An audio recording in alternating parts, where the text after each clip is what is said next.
వరద ఉధృతికి పెద్దవాగు ప్రాజెక్టు కొట్టుకుపోవడంతో పలు గ్రామాలు నీట మునిగాయి.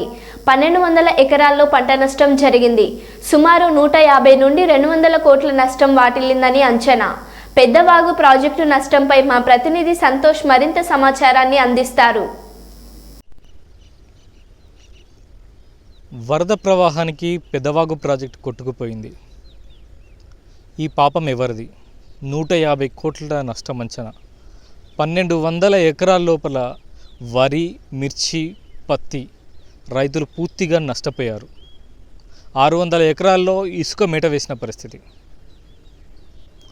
మొత్తం మీదుగా చూసుకుంటే గత దశాబ్ద కాలంగా అశ్వారావుపేట రైతులు పెదవాగు ప్రాజెక్టును మరమ్మతులు చేపించాలని, అక్కడ లీకేజ్లను పూర్తి స్థాయి లోపల కూడా నివారించాలని చెప్పి అనేక దఫాలు కలెక్టర్ గారికి అర్జీ పెట్టుకోవడం జరిగింది. అక్కడ ధర్నాలు చేయడం జరిగింది.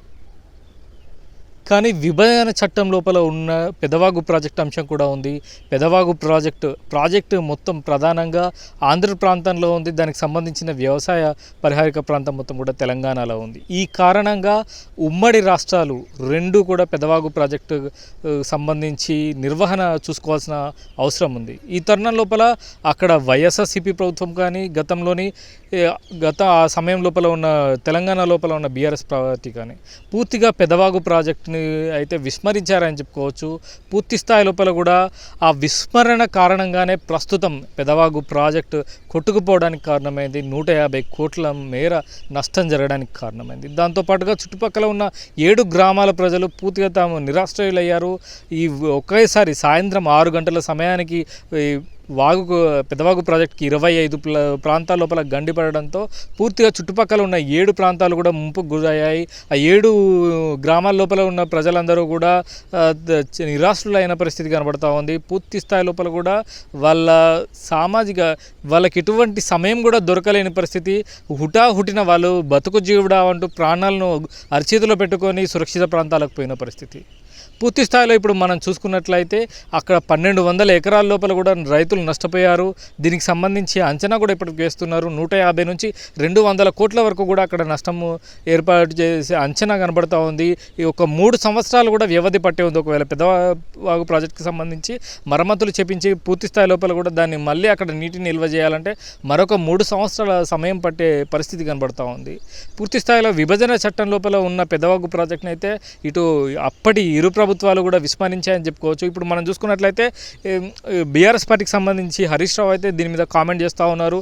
పూర్తి స్థాయి లోపల ప్రస్తుత ప్రస్తుతం ఉన్న కాంగ్రెస్ పార్టీ నిర్లక్ష్యం కారణంగానే పెదవాగు ప్రాజెక్టు కొట్టుకుపోయిందని చెప్పి కూడా చేస్తూ ఉన్నారు. కానీ బీఆర్ఎస్ పార్టీ అధికారంలో ఉన్నప్పుడు అనేక అర్జీలు వచ్చినప్పుడు రైతులు కూడా అనేక పార్లు ధర్నా చేసినప్పుడు బీఆర్ఎస్ పార్టీ అది పూర్తి స్థాయి లోపల కూడా విస్మరించింది. దాన్ని పట్టించుకోలేదు అనేది ఇక్కడ మనకు స్పష్టంగా తెలుస్తుంది. ప్రస్తుతం చూసుకున్న పరిస్థితి చూసుకున్నట్లయితే మంత్రి తుమ్మల నాగేశ్వరరావు అయితే అక్కడ స్థానికంగా పర్యటించడం జరిగింది. అక్కడ ఉన్న రైతులను వాళ్ళ ఇబ్బందులను కూడా కలిసి తెలుసుకోవడం జరిగింది. ఖచ్చితంగా కూడా అక్కడ రైతులందరికీ కూడా ఎటువంటి ఇబ్బంది లేకుండా నష్ట నివారణ చర్యలకు చేపట్టడమే కాకుండా అక్కడ రైతులకు న్యాయం జరిగే విధంగా చర్యలు తీసుకుంటామని చెప్పి కూడా తుమ్మల నాగేశ్వరరావు అయితే అక్కడ స్థానిక రైతులకైతే భరోసా ఇచ్చారని కూడా తెలుస్తోంది. మొత్తం మీద చూసుకున్నట్లయితే పెదవాగు ప్రాజెక్టు 2 గేట్లు తెచ్చుకున్నాయి. వరద ఎక్కువ వస్తున్న సమయంలో 3వ గేటు మొరాయించింది. దానికి కొన్ని సంవత్సరాలుగా కూడా ఆ గేట్లను కూడా మరమ్మతు చేపలేదు అనేది ఇక్కడ సుస్పష్టంగా తెలుస్తుంది. దాంతోపాటుగా అక్కడికి సంబంధించి ప్రతి 3 నెలలకు ఒకసారి అక్కడ అయితే దానికి సంబంధించి ఆ గేట్లు ఏ విధంగా పనిచేస్తున్నాయని చెప్పి కూడా అక్కడ ఇరిగేషన్ శాఖ అధికారులు పర్యవేక్షించాల్సి ఉంది. దాని లోపల పూర్తిగా ఇరిగేషన్ అధికారుల నిర్లక్ష్యం కూడా కొట్టొచ్చినట్టు కనపడిస్తూ ఉంది.